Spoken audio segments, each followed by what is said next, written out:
கிறிஸ்துவுக்குள் அருமையான தேவ பிள்ளைகளே, உங்களை திரும்பவும் நான் இந்த மீடியா மூலமாக சந்திப்பதிலே மிகுந்த மகிழ்ச்சி அடைகிறேன். இந்த நாளிலும் தேவன் நமக்கு கொடுக்கிற ஒரு வார்த்தை 1 சாமுவேலின் புஸ்தகத்திலே 12ஆம் அதிகாரம் 22ஆம் வசனம் வீதமாய் சொல்லுகிறது. கர்த்தர் உங்களை தமக்கு ஜனமாக்கி கொள்ள பிரியமானபடியால் கர்த்தர் தம்முடைய மகத்துவமான நாமத்தின் நிமித்தம் தமது ஜனங்களை கைவிட மாட்டார் என்று சொல்லப்பட்டிருக்கிறதை பார்க்கிறோம். ஆம் பிரியமானவர்களே, கர்த்தர் நம்மை தமக்கு சொந்தமான ஜனமாக அவர் தெரிந்து கொண்டிருக்கிறார். யோவான் 15ஆம் அதிகாரம் 16ஆம் வசனத்தில் வாசிக்கும் பொழுது, நீங்கள் அல்ல நானே உன்னை தெரிந்து கொண்டேன் என்று சொல்லியிருக்கிறதை நம்ம என்ன செய்ய முடியும், அதில் வாசிக்க முடியும். கர்த்தர் தான் நம்மை தெரிந்து கொண்டு நற்கனிகளை கொடுக்கும்படி கர்த்தர் என்ன செஞ்சிருக்கிறார், ஏற்படுத்தி இருக்கிறார். அப்படிப்பட்ட தேவன் நம்மை ஒரு காலம் என்ன செய்ய மாட்டார், கைவிடவே மாட்டார். ஒரு காரியத்தை நம்முடைய கரத்தில் தரும் பொழுது அதை செய்து முடிக்கிற வரைக்கும் கர்த்தர் நம்ம என்ன செய்ய மாட்டார், கைவிட மாட்டார். யாரை கைவிடுவார் என்று சொல்லி பார்க்கும் பொழுது, யார் அவருக்கு விரோதமாய் இருக்கிறார்களோ, யார் பெருமையான வார்த்தைகளை பேசுகிறார்களோ, இந்த கோலியாத்து மாதிரி தேவ ஜனங்களுக்கு விரோதமாய், கர்த்தருடைய ஜனங்களுக்கு விரோதமாய் நம்ம செயல்படும் போது தான் அந்த சூழ்நிலைகள் கைவிடப்படுவதுங்கிறது போல மாறிவிடுகிறது. அதனால் நம்ம எப்பொழுதுமே தேவ ஜனங்கள் மத்தியில் தேவ ஜனங்களோடு கூட கைகோர்த்து கொள்ள வேண்டும். கர்த்தருடைய ராஜ்யம் கட்டப்படுகிறவர்களுக்கு உதவி செய்கிறவர்களாக நம்ம என்ன செய்ய வேண்டும், மாற வேண்டும். கர்த்தர் நம்மை ஒரு நாளும் கைவிட மாட்டார். யோசுவாவுக்கு கர்த்தர் சொல்லும் பொழுதும், நான் உன்னை விட்டு விலகுவதும் இல்லை, உன்னை கைவிடுவதும் இல்லை என்று சொல்லியிருக்கிறதை நம்ம பார்க்கிறோம். அதே போல் ஆதியாகமம் புஸ்தகத்தில் 16ஆம் அதிகாரம் 6ஆம் வசனத்தில் வாசிக்கும் பொழுது, கர்த்தர் அந்த ஒரு ஆகார் மூலமாக சில காரியங்களை நமக்கு வெளிப்படுத்துகிறதை பார்க்கிறோம். ஆகார் ஒரு அடிமை பெண்ணாகவே இருந்தாள்.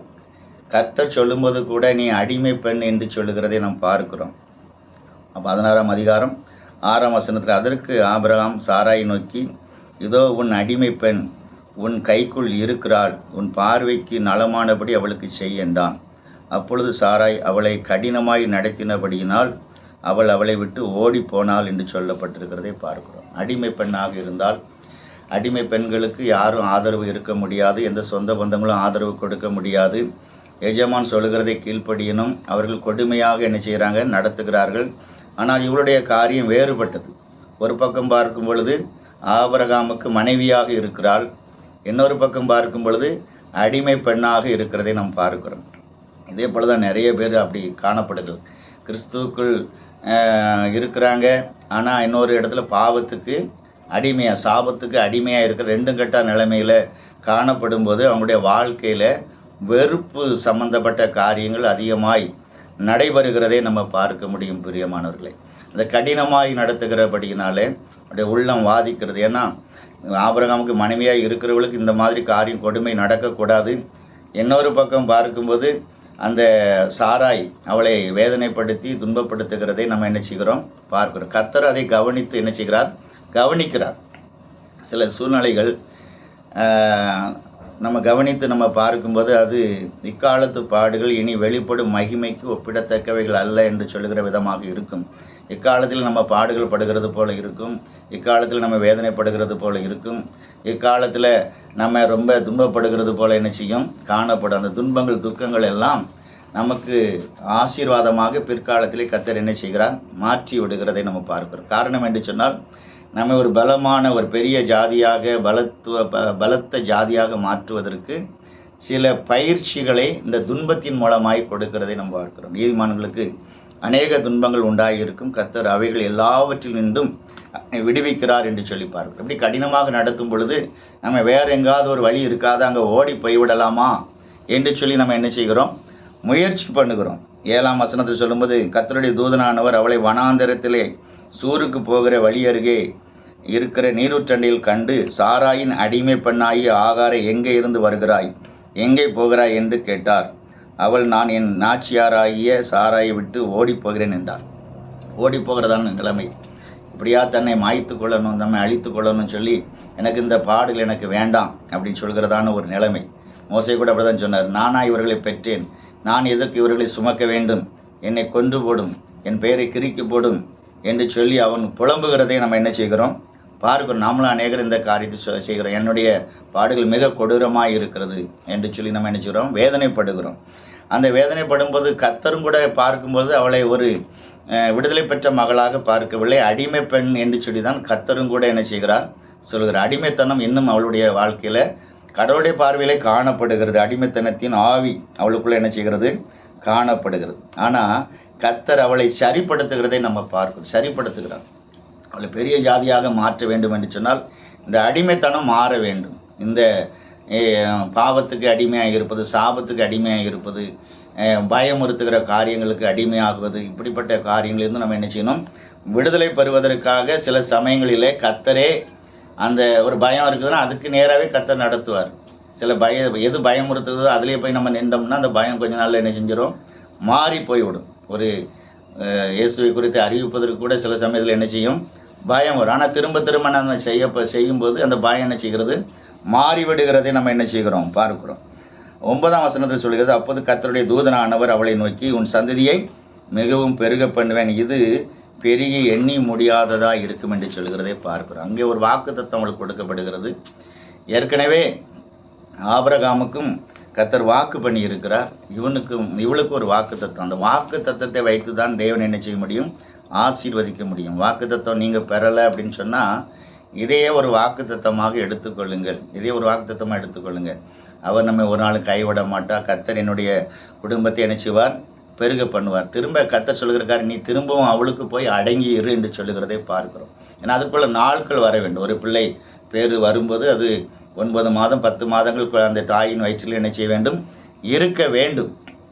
அப்பொழுது அது பூரணமாக அதை என்ன செய்யும், வெளிப்படும். சில சமயங்களில் நம்ம அறகுறையாக வெளிப்படுகிறதுனால, அவசரப்படுகிறதுனால நம்முடைய காரியங்கள் சக்ஸஸ் இல்லாமல் என்ன செஞ்சு விடுகிறது, மாறிவிடுகிறது. அதனால் துன்பங்கள் துக்கங்கள் எல்லாம் நம்மளை உருவாக்குவதற்காக தேவனால் கொடுக்கப்பட்டது என்பதை நம்ம உணர்ந்து கொண்டால் நமக்கு நலமாக இருக்கும். நம்ம ஜெபிக்கிற பிள்ளைகளுக்கு வர்ற துன்பங்கள்லாம் கர்த்தராலே அது நமக்கு செய்யப்படுகிறது என்று சொல்லி நினைத்து கொள்ளுங்க. ஏன்னா கர்த்தர் ரொம்ப மோசமாக நம்மளை என்ன செய்ய மாட்டார், பாதிக்க மாட்டார், வேதனைப்படுத்த மாட்டார். கர்த்தர் நம்முடைய ஆத்துமாவை பார்க்கிறார், நம்முடைய குடும்பத்தை பார்க்கிறார். நமக்கு என்ன கொடுத்தால் புரோஜனமாக இருக்கும் என்பதை அறிந்து அதற்கேற்ற காரியங்களை என்ன செய்கிறார், செய்கிறார். அந்த ஆகாரனுடைய வாழ்க்கையில் திரும்ப திரும்ப போய் அடிமையாக இருக்கும்போது திரும்பவும் அங்கே வெறுப்பு உணர்வு என்ன செய்கிறது, வருகிறதை பார்க்கிறோம். அங்கே சாராள் சொல்ல, இந்த அடிமை பெண்ணையும் அவருடைய மகனையும் புறம்பே தள்ளும் என்று சொல்லி ஆபிரகாமுக்கு சாராள் ஒரு வார்த்தை சொல்லுகிறதை பார்க்கிறோம். எது நிமித்தம் ஆபிரகாம் துக்கப்படுகிறான். ஏன்னா அவனுக்கு அது மகன், அவளுக்கு ஒரு வகையில் மனைவி. இல்லை தூரமாக அனுப்பிவிடும், புறம்பே தள்ளும் என்பது என்னதுன்னா நீ தூரத்துக்கு போடுங்க, குப்பைத்தொட்டியில் போடுங்கிற மாதிரி ஒரு சூழ்நிலை வருகிறது. அப்போ அவளை அவ்வளவு அலட்சியப்படுத்துகிற ஒரு காரியம் வருகிறது. இதில் ஒன்றே புரிந்து கொள்ள வேண்டும். ஒரு பக்கம் மனுஷர்கள் ஆதரவு கொடுக்க வேண்டியவர்கள் புறம்பே என்ன செய்கிறாங்க, தள்ளுகிறார்கள். ஆனால் அதை கர்த்தர் கவனித்து கொண்டு இருக்கிறார். அந்த வெறுப்பை கர்த்தர் என்ன செய்கிறார், கவனித்து கொண்டு இருக்கிறார். அது கர்த்தர் அந்த ஆபிரகாம் ஒருவேளை ஜெபம் பண்ணியிருக்கலாம். கர்த்தர் சொல்கிறார், நீ சாராய் சொன்னபடியே செய் என்று சொல்கிறதை பார்க்கிறோம். கர்த்தர் அதை கவனித்து பார்க்கிறார். அந்த சூழ்நிலைகள் அவருக்கு தெரியும்.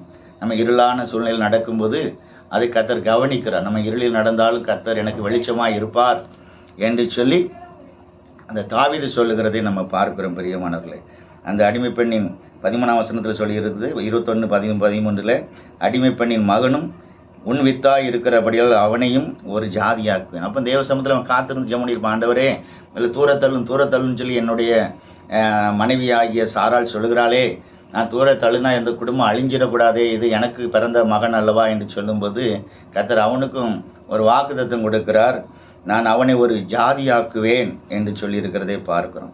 அதனால் கர்த்தர் சொன்ன பிறகு தான் அவன் என்ன செய்கிறான், தனியாக அனுப்பிவிட மனதாக இருக்கிறதை நம்ம பார்க்கிறோம். அதிகாலையில் எழும்பி அந்த ஒரு துருத்தியில் தண்ணியை வச்சு அப்பத்தை கொடுத்து நீ போயிட்டு வா அப்படின்னு சொல்லி என்ன செய்கிறான், போயிருன்னு சொல்லி அனுப்பி வைக்கிறான்.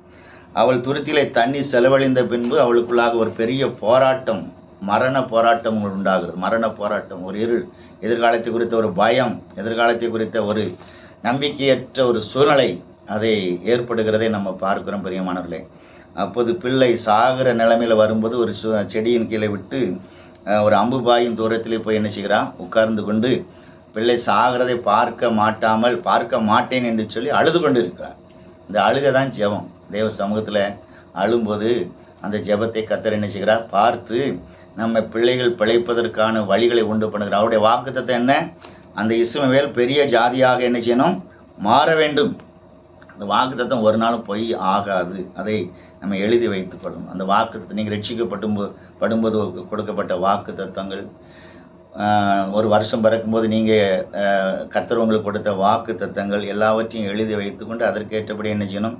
ஜெபம் பண்ணும்போது கர்த்தர் அந்த வாக்குத்தத்தங்களை ஆம் என்றும் ஆமேன் என்றும் மாற்றுகிறார். அழுகை வரலாம், போராட்டங்கள் வரலாம், பற்கடிப்புகள் வரலாம், வார்த்தை மாறாது. அதுக்கு நேராக தான் அந்த அழுகை இருக்கும், அதுக்கு நேராக தான் அந்த பிரச்சனைகள் இருக்கும், அதுக்கு நேராக தான் அந்த மூமெண்ட் என்ன செய்யும்? இருக்கும். தேவன் பிள்ளையின் சத்தத்தை கேட்டு தேவதூதன் வானத்திலிருந்து ஆகாரை கூப்பிட்டு, ஆகாரே உனக்கு என்ன சம்பவித்தது? பயப்படாதே. பிள்ளை இருக்கும் இடத்தில் தேவன் அவன் சத்தத்தை கேட்டார். நீ எழுந்து பிள்ளையை எடுத்து அவளை உன் கையில் பிடித்து கொண்டு போ, அவளை பெரிய ஜாதி ஆக்குவேன். அவளுக்கு ஒரு ஆலோசனை கொடுக்குறேன். நீ பிள்ளையை விட்டுட்டு தனியாக போய் நீ மட்டும் பிழைக்கணும்னு சொல்லி நினைக்காத. பிள்ளையை சாகிறத நான் பார்க்க மாட்டேன் என்று சொல்லாத. நீயும் பிள்ளையுமாக தான் வாழ வேண்டும், நீயும் உன் பிள்ளையை கையில் பிடித்து கொள்ள வேண்டும் என்று சொல்லி அந்த பிள்ளையை பிடித்து கொண்டு ஒரு நீரூற்றை காண்பாய் என்று சொல்லியிருக்கிறதை பார்க்கிறோம். பிரியமானவர்களே, ஆம் பிரியமானவர்களே, கர்த்தர் ஒருபொழுதும் நம்மை கைவிடவே மாட்டார். கர்த்தர் எப்பொழுதும் நம்ம கூட தான் இருக்கிறாரு. வாக்குத்தத்தங்கள் ஆம் என்றும் ஆமேன் என்றும் இருக்கிறது. 19ஆம் வசனம் சொல்கிறது, தேவன் அவளுடைய கண்களை திறந்தார் என்று சொல்லப்படுது. அப்பொழுது அவள் ஒரு தண்ணீரின் துறவை கண்டு போய் துருத்தியிலே தண்ணீர் நிரப்பி பிள்ளைக்கு குடிக்க கொடுத்தாள். தேவன் பிள்ளையனுடனே இருந்தார். அவன் வளர்ந்து வனாந்தரத்திலே குடியிருந்து வில்வித்தையிலே வல்லவனானான் என்று சொல்லப்பட்டது. பாருங்கள் பிரியமானவர்களை, கர்த்தர் இந்த ஜனத்தை என்ன செய்யலை? இன்று வரைக்கும் கைவிடவே இல்லை. இது நடந்த சம்பவங்களை பார்க்கும்போது 5000 வருஷம் இருக்கலாம், 5000 வருஷம் இருக்கலாம். அவ்வளவு வருஷம் கழிச்சும் இன்றைக்கும் அந்த சந்ததிகளை என்ன செய்கிறாங்க? வாழ்ந்து கொண்டு இருக்கிறாங்க, செழிப்பாய் வாழ்ந்து கொண்டு இருக்கிறார்கள். அந்த அந்த அந்த வாழ்க்கை அவங்களுக்கு இப்பொழுதும் அந்த ஆசீர்வாதம் என்ன செய்கிறது? காணப்படுது. கர்த்தர் சொன்னால் சொன்னது தான். கைவிட மாட்டேன் அப்படின்னு சொன்னால் ஒரு நாள் என்ன செய்ய மாட்டார்? கைவிடவே மாட்டார். சூழ்நிலையில் கண்டு பயப்படாதுங்க. காற்றை காண மாட்டீர்கள், மழையையும் பார்க்க மாட்டீர்கள், ஆனால் பள்ளத்தாக்குகள் எங்கும் தண்ணீரால் நிரப்பப்படும். அதுதான் தேவனுடைய வாக்குத்தத்தம். சூழ்நிலைகள் எப்படி இருந்தாலும் 5 அப்பம் 2 மீன் தான்.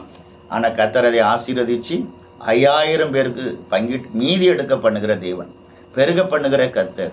ஏன்னா கர்த்தர் உங்களை பெருக பண்ணுகிறவர், கர்த்தர் உங்களை ஆசீர்வதிக்கிறவர், கர்த்தர் உங்களை நடத்துகிறவர். அவர் உங்களை அழிப்பதற்காக உங்களை ரட்சிக்கவில்லை, உங்களை அழிப்பதற்காக அபிஷேகம் தரவில்லை, உங்களை அழிப்பதற்காக உங்களை தெரிந்து கொள்ளவில்லை, உங்களை உருவாக்குவதற்காகவும் மற்றவர்களையும் உருவாக்கும்படியாகவும். உங்களுக்கு ரெண்டு வாழ்க்கையை அமைச்சு கொள்ளாதுங்க, இன்னும் மற்றவங்களையும் நீங்கள் உருவாக்க போகிறீங்க. உன்னை பலப்படுத்தி கொண்டு உன் சகோதரனை பலப்படுத்துன்னு சொல்லி கர்த்தர் பவுலுக்கு சொல்கிறதை பார்க்கலாம். ஆம்பரியமானவர்களே, இதற்காகவே நாம் வித்தியாசமானவர்கள், மற்றவர்களை மாதிரி கிடையாது. நம்முடைய வாழ்க்கை வித்தியாசமானவர்களாக இருப்பீங்க. அதனால் இந்த தேவ சத்தத்தை கேட்டு நீங்கள் உங்களை பலப்படுத்தி கொள்ளுங்கள், ஜெபம் பண்ணுங்க, வேதம் வாசிங்க, விசுவாசத்தில் பலம் கொள்ளுங்க. கர்த்தர் உங்களை ஒரு நாளும் கைவிட மாட்டார். கர்த்தர் உங்களை ஆசீர்வதிப்பாராக. இந்த நாள் உங்களுக்கு பிரயோஜனமான நாளாக இருக்கட்டும், ஆசீர்வாதமான நாளாக இருக்கட்டும். God bless you.